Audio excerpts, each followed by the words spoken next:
Okay, good morning. Thank you so much for coming to this particular book conversation. It concerns a specific work by Ghanaian feminist scholar, architect, and artist, Dr. Epifania Amoo-Adare. The title of the book is Spatial Literacy, which was published in 2013 with Palgrave Macmillan. So we are in 2023. This is the 10th anniversary of this particular book, and I'm extremely pleased to be able to welcome Dr. Epifania Amoo-Adare, the author of this work. Dr. Amoo-Adare is an independent scholar who is interested in unthinking science through art and other radical approaches. She's currently based in Accra, where she's seeding BIRA Creative Initiative, known as BCI. Epifania has a PhD in education from UCLA and is an RIBA Part 2 qualified architect. I do not know what that means, but I'm sure it concerns her professional qualifications.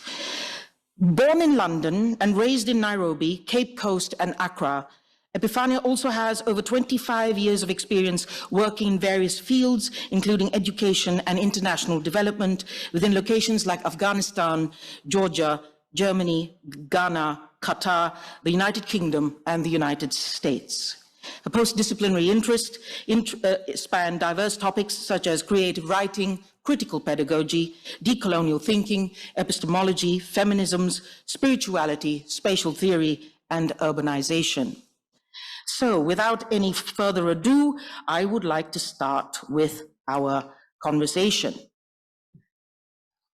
We are in a time when there is a grave and growing need for critical spatial literacy. Although we, as inhabitants of physical space and its associated ideological constructs, for example, global community, nation, neighborhood, home, etc., are most probably overwhelmed by the constant production and consumption of the built environment, we are not necessarily literate in the political language of space and how it affects power struggles and daily social practice and identity construction. I begin with this pithy quote from Epifania's introduction to her book, and I ask Epifania, why is critical spatial literacy important in your view, especially as it relates to women of African descent on the continent as well as in diasporic spaces? Okay. And maybe I want to preempt that. First, I'll start actually with an introduction that gives a little bit of positionality, and then I'll answer the question, but I'll do it from the book because in some ways you mentioned 10 years as being probably more than that in terms of thinking about it. And so, interestingly enough, I am even distant from my own work at this moment, right? Because as we shift and change. But just to give you a frame of where I was coming from at that time. And it starts by saying renegade architecture. I am an Asante woman who was born in London, raised in Nairobi and Accra, studied in Cape Coast, London and Los Angeles, and now works in Doha after employment stints in Kabul, Herat, and the South Caucasus, based out of Tbilisi. For these and many other reasons, I suffer a contradictory crisis of being placeless and yet simultaneously filled with knowledge and ownership of different languages of urban space. This may well account for my obsession with deciphering the politics of urban space and what my role as an African woman is in that place of quintessential social struggle. Simply because I also believe that it is especially in these urban geohistorical landscapes that women like myself experience the tension between the global pull away from the push of traditional cultural practices, which are fast becoming nostalgic memories. Nowadays, we live in diasporic conditions, even when ensconced in our homelands. In other words, my interest in Ashanti women's spatial experiences is rooted in the understanding that feminist researchers begin their investigation of the social world from a grounded position in their own subjective oppression, quoting Whaler here, in that the personal provides an experiential ground from which a theoretical understanding can be made of material structural circumstances. So as an Ashanti woman who has lived in several cities, including Accra, My personal migratory experience provides a ground from which theoretical understandings have been made of Ashanti women's conceptions of contemporary urban space, including their structural circumstances in Ghana's capital. And I say this because Akanzo Ashantis originally are not from the capital. I mean, the capital is Ghana, the indigenous population. Admittedly, because Akans are about 52%, and Ashantis actually are not even 16%, but if you're talking histories of colonialism, Ashantis in some ways colonized parts of Ghana, parts of Ivory Coast, and so on previously. So there's some remnants of us in different places, including, interestingly, the funerals that you were talking about. I also make this assertion from a womanist positionality, which recognizes that critical consciousness must incorporate racial, cultural, national, economic, political, and sexual issues into a philosophy that is committed with love to the survival and wholeness of an entire people. And here I'm looking at womanism from Ogunyemi and also Walker's position. I've always lived in urban centers and found that my understanding, negotiation, manipulation, and ownership of space, real and imagined, is often predetermined and confined by the prescribed, colonized, gendered, racialized, heterosexualized, and/or class-based social relations of global capitalism. As a woman and as a minority, I'm particularly disadvantaged within the politics of space. I've been privy to a minority and female experience of discrimination by design of a predominantly Western man-made built environment.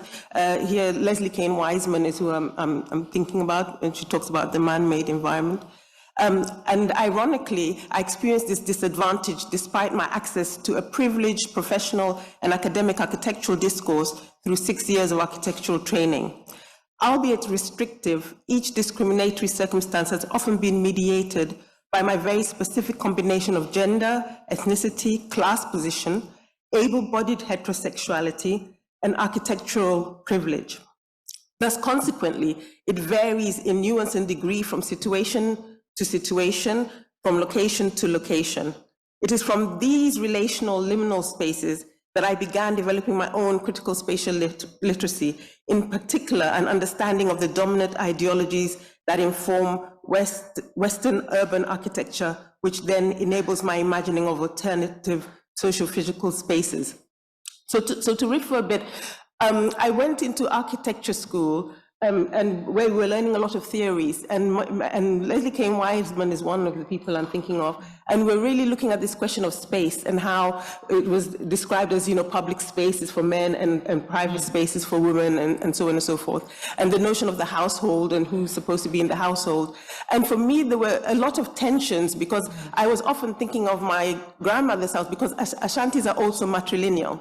So there's a different household configuration traditionally, and there are also different conceptions of, let's say, women's place or gender. And for me, it might also be why Professor Oyoranke Yorumi's work resonated in some ways, because gender was not always necessarily the marker of power in many ways. In many instances, it may be age or affiliation or your connection to well, I wouldn't call it the matriarch because it's not really a matriarch, but this idea of men and women in a family and their relationships, and in many instances those relationships being reciprocal, and the value of these relationships being important. And so when I came to architecture school, I was in many ways kind of baffled because some of it didn't vibe with some of what I knew, but it also totally vibed with the way my parents had maintained their household.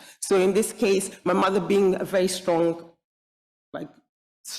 Catholic, yeah. And this notion of the household and the father as the head of the family, and living in this, in many ways, a nuclear configuration, but often it being disrupted by Ebusia, so Ebusia being the extended family, so the matrilineal family, interjecting or in being engaged in either helping with childcare, but also us getting to know them, and then being in a household that seemed to be, I I don't want to say dominated, but no, I'll rephrase that. Being in a household that seemed to be absent of paternity, because maternity or or mothers, your aunties, because amongst Ashantis, your mother's sisters are your mothers. There's no real distinction. I mean, anyway, that's another point altogether. And then also in terms of gender as well, right? We don't necessarily have gendered pronouns and things like that.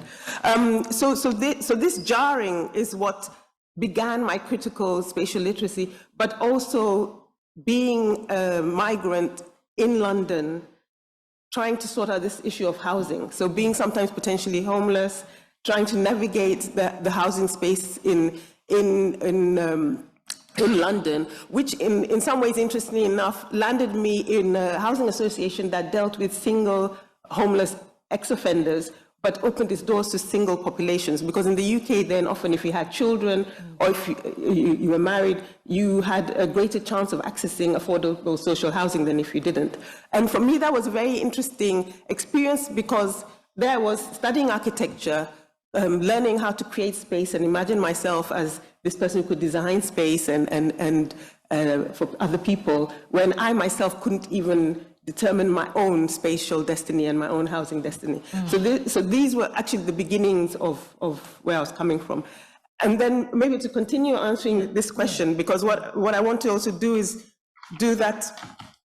I'm talking maybe a little too long now, but that's another conversation. Well, yeah, I mean, you basically provided us with the bedrock of how you're going to carry on with how this specific theory that you've set up, this theoretical complex, how you set it up, and I'm particularly interested in how it sort of can connect or separate, distance, women from continental spaces and diasporic spaces, and how that works for you as somebody who's conscious of space as an architect. Because you just addressed an interesting sort of binary here: home in the domicile of the actual built home, yeah, but also home at the nation state level. We've got these two understandings of home, especially working if you're going to be using the question of diasporic conditions, right? Diaspora as a type, not just as a state, but more of a process, right? So how does that tie in with how you sort of understand critical spatial literacy, being literate in critical language about how in the spaces that we move in, live in, that sort of complexity? Yeah. Well, I mean, when I'm listening to a question and thinking about it, I'm realizing that at least for me, is a shifting terrain, and it's hard to pin down. And especially when you talked about this question of home, and especially now in our current environment with issues in relation to mobility, but also technology and digital, because I think that home in many ways moves and shifts. And for me, home was this critical question also because, ironically, you're talking about me as a Ghanaian scholar and so on, but Ghana for me was a moment where I understood alienation. Okay. And that mainly was because I had been born abroad. I went to primary school in Kenya and then came to Ghana, and in Kenya I'd always touted myself as being Ghanaian. So any of the positive attributes was because I was Ghanaian. Yeah. And then when I came to Ghana, I went to boarding school. It was made really clear that I was not Ghanaian. And this was a curious space to be in. But it also made sense in the context of, everyday habitus, how we operate and how we function, right? But it was very strange to then feel alien in a location where you're technically supposed to feel at home. And this raised a lot of questions for me. And for me, it speaks to, I think, even as I was coming today and I was, I think, over-rehearsing all the things I'll talk about. But anyway, I was thinking of this question about Africa multiple. And what does it mean to be African, right? And so for me, this was very much, what does it mean to be Ghanaian? And I thought to myself at first that perhaps I'm not Ghanaian, but then at a later stage, I thought to myself, no, I will insist on being Ghanaian, because I do think that we have been moving and traveling for many years. We have been investigating the world and understanding ourselves differently in relationship to the world as a consequence of those interactions. And then if we are also to go to the gentleman, I guess when we had the presentation about Ifa and the idea of cyclical life and the fact that perhaps I am one of my ancestors, then I am then Ghanaian in many ways. But I also think that that is also about being different and about being in different flows. But let me go back again to this critical spatial literacy, because I want to illustrate a little point here and maybe do it in three little movements as well. Okay, so first I'll start reading. This is from the prologue. And I start with a quote that's translated from Chi. This mother of yours, I've said everything that I can say, and it's not everything that I can tell you. So now you have to sit down and do it. Dig deeper in order to get a kernel of knowledge out of it, so that in the future you can use it to live your life. In July 2003, when Nana Sapoma, and Nana is a term that's also used for elders to show the respect of elders, uttered these crucial words, little did we know then that it would result in the writing and publication of this book on contemporary Ashanti women's critical literacy of urban space and how to make one's place within ever-changing postmodern landscapes. Nana Sapoma, the eldest among 37 Akan women interviewed between 2001 and 2003, in a few simple words, has captured the essence of what I describe as feminist and renegade architectural project. Fundamentally, this project is my effort to comprehend Ashanti women's negotiation and reclaiming of sense of place within uneven spatial development, while simultaneously coming to terms with my own often beleaguered Ashanti female and architectural identity. And as I'm talking about this, I want you to also think of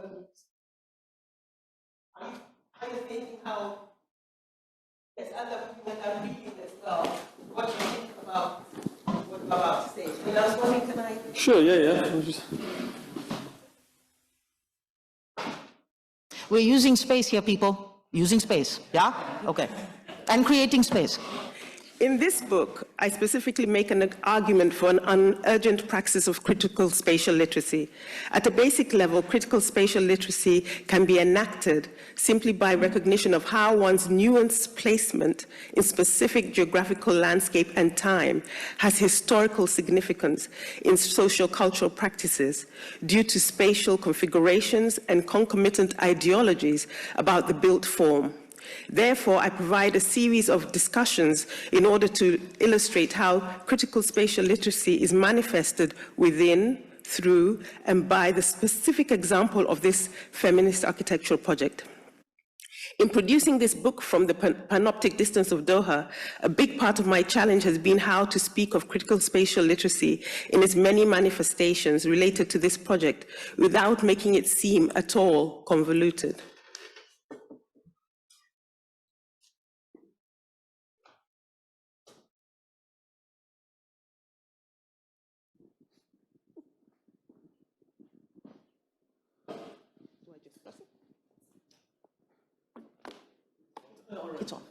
Okay.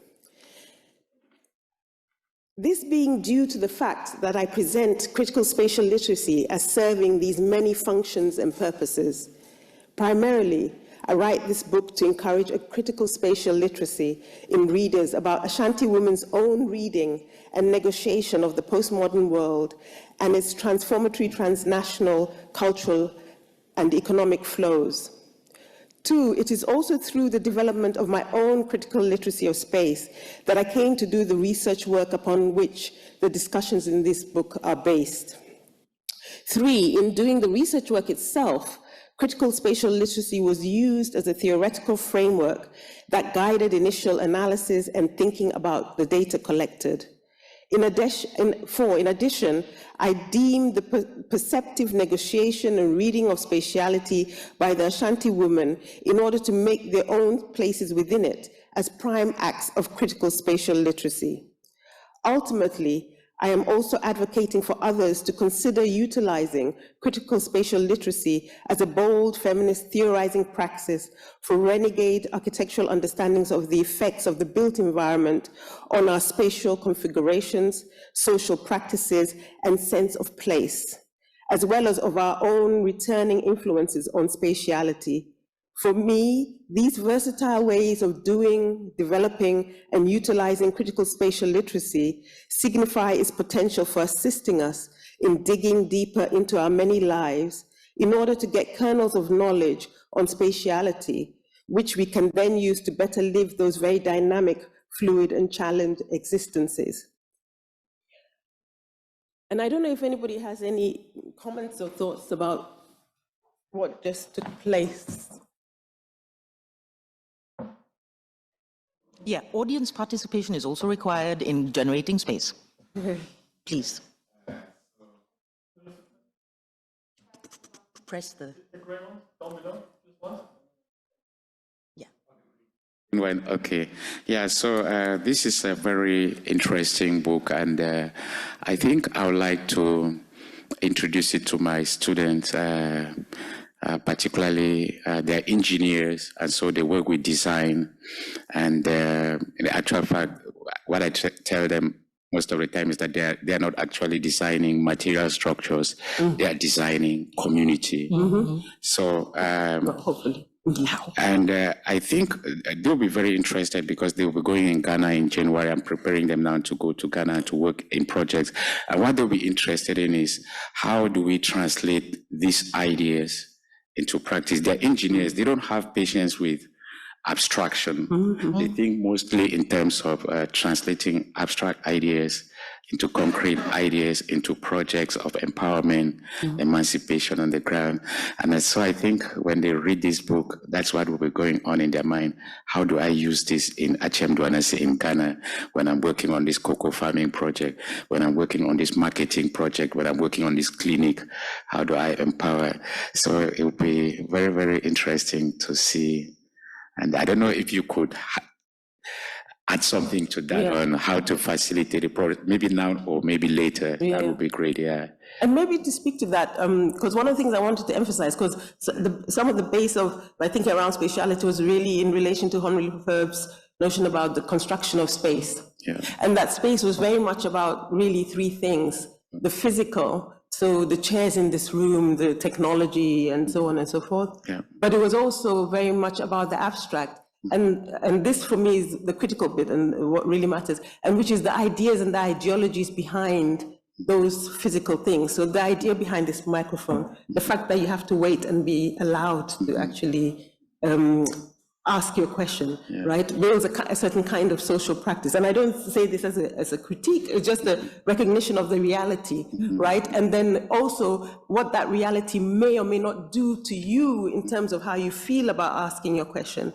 And then I can imagine also in a context where perhaps you do not feel that, well, because we also are, even though I think knowledge is fluid and we all should have equal access to that knowledge, or equal right to question or even denounce or what have you, that knowledge, even if based on nothing, we have hierarchies. So for a certain person who might feel, well, maybe it's a silly question, this alone might even create a barrier to doing it. But the third thing that Lefebvre talked about was important. So there's, as I mentioned, the physical, the abstract, was this notion of lived space.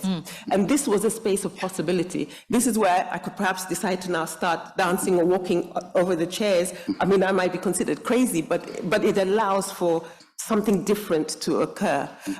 So when I moved around, it may or may not have mattered, but I would assume the perceptions of who I was and where I was speaking from and my ability to command. I'm presuming, I don't know if it did for others, probably shifted. I know it shifted for me from, I mean, sitting here and watching you move around the room, but I'm here at the front of this space. I have a kind of a panoptic view, as it were. But what was interesting for me is to think that, well, while you were doing this, while you were sitting there, people sitting in the rest of the room could only hear your voice, your disembodied voice, but you were still in the room. And here also I kind of draw a connection to Tendai Setole's idea of somatic thought, where we do not see you, but we are hearing your voice articulating your thoughts from then and now, and how this more or less fills this space. It was a site of knowledge production, but how do we then perceive that knowledge production? And I think that's what for me matters most, because it also comes down to, and I think you had a question about that, it comes down to the question of power, because even well, the one thing I think is great coming out of feminist politics is the notion that the personal is political. So at any given moment, as I'm conversing with you, more often than not, I am trying to convince you of my position. I might be trying to court you into my position, and depending on how high the stakes are, I might be coercing you into my condition. But what became important for me was how space plays a role in that, and how it predisposes us to particular kinds of behaviors. So I thought it was interesting that you're saying when I was sitting there, nobody could see me, and for me, it starts begging questions like, how do we listen or hear each other when I do not see you, when I cannot perceive you potentially as being authority, but recognizing that there are other inflections upon that, right? So other inflections in relationship to notions around gender, age, race, class, et cetera, that layer our readings of things. I'm so glad you brought that up, because I have to say one more time, my dear people, we are very, very privileged to have the author of this book sitting here with us 10 years after the book was published. What is interesting here is we are having a conversation with the author who also has distanced herself from the book, but still is revisiting it, pretty much, I mean, probably even reading it with fresh eyes. Now, I like the idea of book conversations, because sometimes authors are not there. We can't see them, all right? But we're still having a conversation with the book. I'm really glad I've got the book and the author here. I'm just saying, okay? This is where I love these sort of interactions between that textual space and the bodied space. I'm seeing somatic thought come alive. And for me, this is exciting. I have imaginary conversations with Audre Lorde. I'm admitting to that. Please don't think I'm crazy. This is part of your intellectual exercise. There's nothing wrong with being crazy, but anyway, that's another conversation. So which is why I'm extremely happy that we have this opportunity here to actually reflect on how we look at space critically. I see there's a question. Yeah, there's a question. Please do.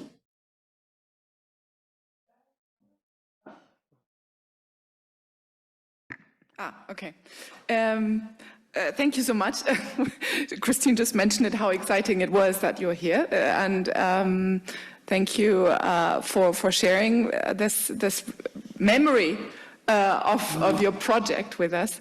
And I have a bit of a maybe difficult question, I don't know, but also drawing back to your example when you changed places, because for me, I also became aware of the space, how we're sitting in one direction, very confrontative, very much ordered in a way that, the great man standing in front of us can lecture us, that sort of thing. So I was wondering how a change in usage of space, or as you might call it, placemaking, also draws awareness of power relations, and specific power relations, So maybe are there any examples that you could give to how that is happening, that renegade architecture or the women's placemaking actually drew attention to naturalized, socialized power relations? Yeah, that's an interesting question. I mean, I wouldn't be so vain to think that writing this book has done it, right? But I do know that in many other contexts, because actually I wanted to riff on something, but I'll try and connect the two. Yeah. Because as we're talking, one of the things that came to me, and it's also some of the the learning that I had, because I mentioned critical spatial literacy in its base form when I was talking about Lefebvre, but of course there are all these other layers, and for me, it was through certain kinds of theories or certain activism that I was trying to understand how those theories also informed what I was looking at. So whether it was womanism, postmodern geography, critical pedagogy within education. So I would say maybe within critical pedagogy and education, like because we're in this space, there's been a lot of work looking at this question. Because one of the things I found interesting was, I think it's even in Foucault's Discipline and Punish, is the notion even that school architecture is based on prison architecture and the idea of surveillance and control. And so I guess the question for me always became, if we knew that, would we behave differently in classrooms? Would we protest against particular configurations and say, no, I don't want to do it in this room, can we do something else? Would we even design the spaces in those ways? And for me, it's not so much about not having this or not having that, but it's about being always aware and conscious of the silences you're creating as a consequence of what you have chosen to do. Because at the end of the day, ultimately, it's a choice. I mean, I think for me, that's why I like what Donna Haraway has to say about, in relation to situation knowledge, is that, you know, there isn't really this idea of objective truth. It's about power moves. And we're always instituting some level of power move, no matter how small it is, in order to get what we need or be heard and so on and so forth. But again, going to this question of, because you meant, I think, well, it's supposed to be a little bit, but anyway, in relation to STEM, I think of Paulo Freire in relation to literacy. So he was looking very specifically at education, and education being a practice of freedom. And how can we make education a practice of freedom? And for him, one of the notions he was interested in is this idea of conceptual, and I'm probably mispronouncing it in Portuguese, but this idea of critical consciousness, which also for me spoke to critical feminist consciousness raising. It spoke to me in terms of Fanon and even Ngugi wa Thiong'o and so on, about decolonizing the mind. So it's this same theme that is coming up, this layering of themes, but from different perspectives. And what is important for me in Freire is, Freire talked about, because he was looking at literacy and literacy of farmers, and how to provide a literacy in terms of being able to read text, but that allows the farmers to also step back from their reality and be able to understand the power differentials and how their lives are being impacted in relationship to, well, their everyday livelihoods in relationship with the context they were in. But what Freire went on to say, which I think was very significant for me, was he said, before we read the text, we read the context. And it is through the reading of the context, through what our elders say, through how they behave, through the myths and superstitions, and a whole range of other learning, socializations and so on, that we learn to read the world and either embrace it or fear it. And that always, in reading the text, you are reading the context and back and forth. And I think for us as researchers, this is even more significant, because at the bottom line, we are storytellers, even though we talk about evidence and so on, but we're storytellers who are actually rewriting the world that we live in and having huge impact sometimes beyond our own recognition. And when I say that, I'm thinking of a conversation a Ghanaian student said to me, where she went to a community and a person said to her that, I didn't know I was poor until you told me I was poor. So this is what I mean about we're storytellers and need to be careful about this, one, how we're reading the world, then how we then are rewriting it and the silences that are involved in that. And I think now I'm talking too much, but... No, we are here to hear you talk. So please, indeed. I mean, there's so many things I'd love to riff off. This is like a jazz jam session. Oh yeah, I like that. I'm just would like to pick up on the business of silences, because that also sort of got me thinking about how you position yourself in the room, how you use the space to illustrate how critical spatial literacy can work. What was interesting for me is that, like, for example, from different spaces back there, the fact that for a time your body was invisible, but your thoughts and your voice were there. And when you talk about silences, I was just also thinking about the ways in which Black women scholars have been invisibilized, for example, in this particular transdisciplinary field of African studies. I mean, if you think about our citational politics, right? Okay, and I found it highly thought-provoking here. While these knowledges can be rendered invisible, these voices can be rendered silenced. I'm then thinking how critical spatial literacy can also help sort of undo this invisibilization and undo this sort of silencing, right? So I'm hoping that this conversation is contributing to that, people, so that we're actually practicing what these principles of sort of set out in this book can actually help us do this as researchers. So this is a thought that just occurred to me while you were speaking about this idea of silencing. So that was important. You see here how different questions are sort of connecting and riffing off of each other. I'm enjoying this. I don't know about you. Sorry, but I was just thinking, like earlier with when you talked about Ifa is in everyone, you know, right? And I think in some ways this is touching on this idea a little bit for me. And now I've lost what I was thinking because you were saying something that was really interesting. Yeah, this question of invisibilization. Because I was thinking okay, this is what I was thinking. I was thinking that for me, I guess now in sort of hindsight or through seeing other things, critical spatial literacy in many ways was really me saying that there's a need to be vigilant and constantly aware, and aware of what you're reading, who you're reading, potentially where they're coming from, why they're positioning themselves as they are. And even if that's at a very pragmatic level, I have to read it, because if I don't read it, my committee will say that I haven't a clue, you know, and I shouldn't be in this department, right? But being aware that when that's happening, what are you leaving behind? Because one of the things that were very strong for me was how my reading changed from reading what moved me in some ways emotionally and bodily, because I was having an issue and somebody says, or issue with, let's say, racism in the UK, and somebody says, have you read June Jordan's poem of My Rights?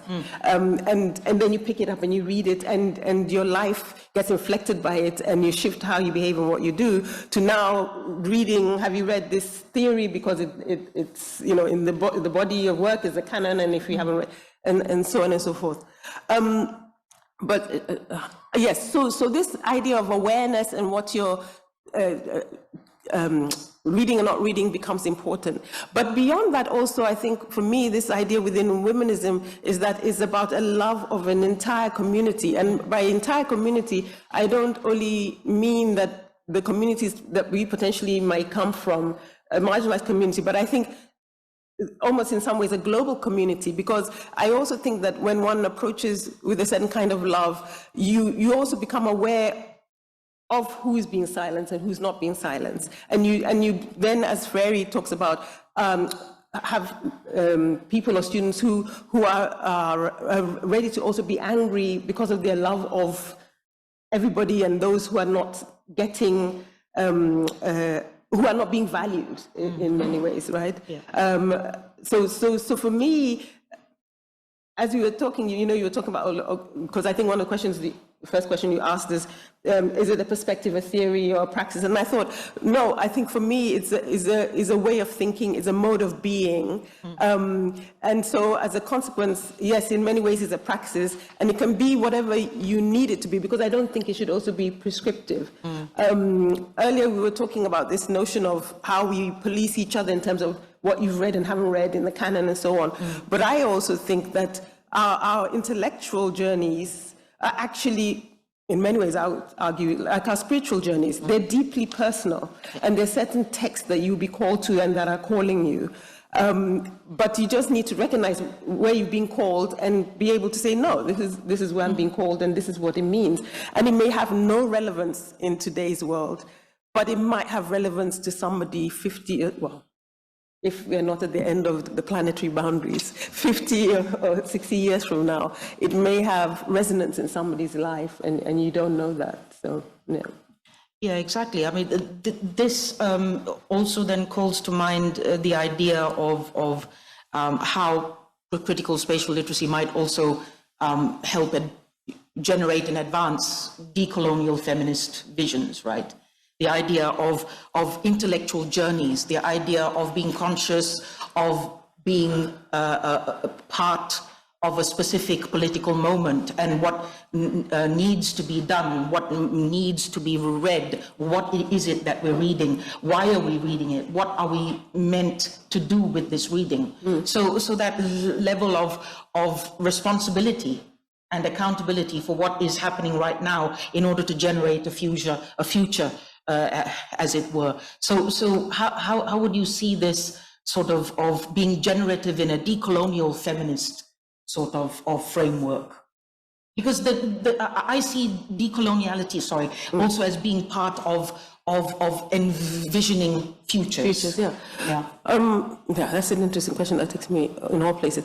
To be honest with you, when I did this and as a student, I think I was a lot less humble than I would potentially be now, because, in the interest of time, like now understanding that, there's some thinking that we're picking up now that was being looked at 20, 30 plus years ago, right?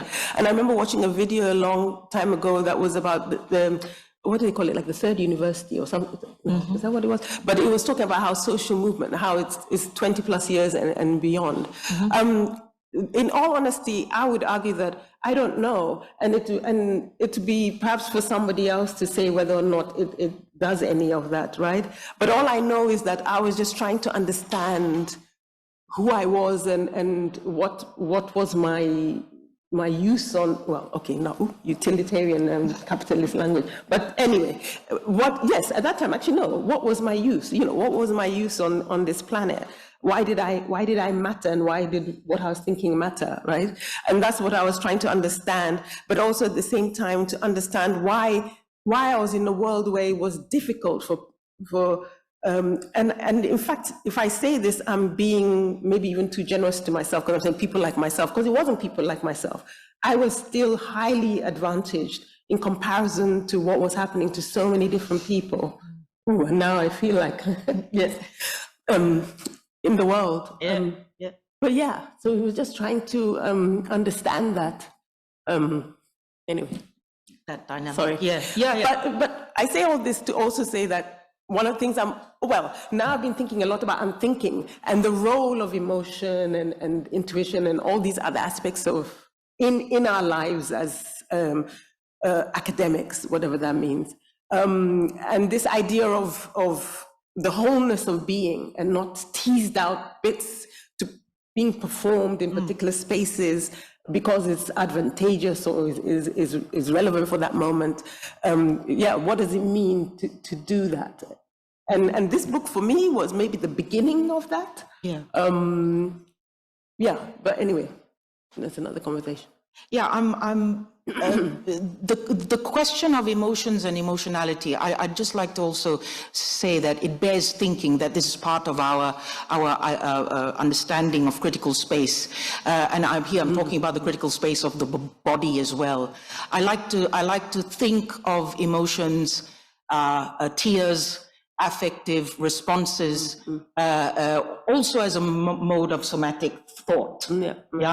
And I think that these modes of somatic thought, particularly coming from Black, gendered, classed bodies, complex situated knowledges, this is something that needs to be reiterated and consistently re-explored because of the richness of what we can learn, right? So I'm not going to discount discomfort. I'm not going to discount tears. I'm not going to discount your being choked up if you are moved when you see how space works on us and how we work on space. So I'm working very time consciously. We've got another 2 minutes.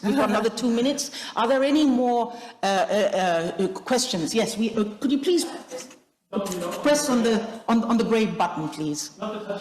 Yeah, that's what happens to us. Yeah, that's right. Yeah. Okay, thank you. Is it okay? Yeah. Yeah, I was also fascinated and will certainly read your book. And you're trained as an architect, as I understand. And when you speak about women, Asante women placemaking, mostly architectural training is not gendered. That's, I don't know your, but gender is not an overwhelming thing in it. But with your training, when you look at the Asante women placemaking, concrete placemaking, do you see there are differences from what you learned, what has to be done? That would interest me very much. I'm thinking about a sort of example, but that would be too long. No, what you're saying, is interesting in that sense. And I think I know what you mean about it not being gendered, because what it is the dominant gender is invisible. So it's taken for granted how you operate as let's say, as an architect, and how you design, and that you're designing for others, right? Because you have the expertise. And this was a question that I think then deeply concerned me, because I used to think that if we all felt we owned and could use the language of space, would there be the need for architects? Because many people before used to build their own homes, right? Or at least would we interject more in how spaces are built and designed? But for me, if you're talking about this concrete example of differences, the traditional house that my grandmother in was more of a matrilineal compound. So traditionally, there would be, I suppose, matrilineal, the main mother or grandmother, what have you, and then it would be her children, so her sons and daughters, her daughter's children, because the sons' children belong to their mother's household. And so in that tradition, your nephew inherits from you, not your son, if you're a man. And so in many ways, I think this configuration also aided things like mobility in relation to work, because one of the things I found interesting, which actually, somebody mentioned memory or something, but... Did you mention memory? I think you mentioned memory. Yeah, because it made me think of, I read a text, I think by Huyston, where he talked about memory recherche, because in many ways, for me, even as an Ashanti, some of this I am deciphering from British anthropological texts and so on. So I'm experiencing my own lived history textually, not through an actual embodied understanding of it. But if I look at just my grandmother as in comparison to my mother moved into a more nuclear household, moving with her husband, maybe joint income and so on and so forth. But it had a lot of challenging implications. So for example, around things like even inheritance, when people died, like now is a lot better, partly to do with some of the rules that were brought in legislatively. So this sort of British law, but customary law as well. But there were big contestations about who the wealth belonged to, because families would say, we contributed to educating our son, and so now his wealth also belongs to us. It doesn't belong to you as a nuclear family and stuff. So there are certain kinds of moments of tension. And then there's also, when I was doing my research, dismantling in some ways of these extended family connections, because as I said, my aunts are actually my mothers, they're not my aunts. But now the notion is my aunts are my aunts. And this has implications for support systems and structures, how people relate, without the benefit of social welfare systems that you find in the West. Because I think social welfare systems in the West are doing the work of what, in many ways, extended families do elsewhere. I'm thinking of my uncle now who's seriously ill, and the healthcare system, and they have 2 or 3 carers and so on coming through the family, who, interestingly enough, are all immigrants, but that's another conversation. Yeah. But I don't know if that answers somehow. Yeah. We have to actually slowly wrap up. It's already past, and I was told we have to be strict about this, but I hope that the conversation has offered some thought impulses. And just for the sake of further provocative thought, I would say architecture is actually a gendered discipline. As Epifania has said, it is marked by the unmarkedness of heteropatriarchal privilege. And there's a specific coloniality about it as well, coloniality that extends to gender and race. But yeah, those are more complex conversations that we can have later. I hope you enjoyed this book conversation. Being a literary studies scholar, I like having conversation with books, and I hope I've infected you with a little bit of that enthusiasm. Thank you so much. Dr. Epifania Amoo-Adare, can I have some love for her, please?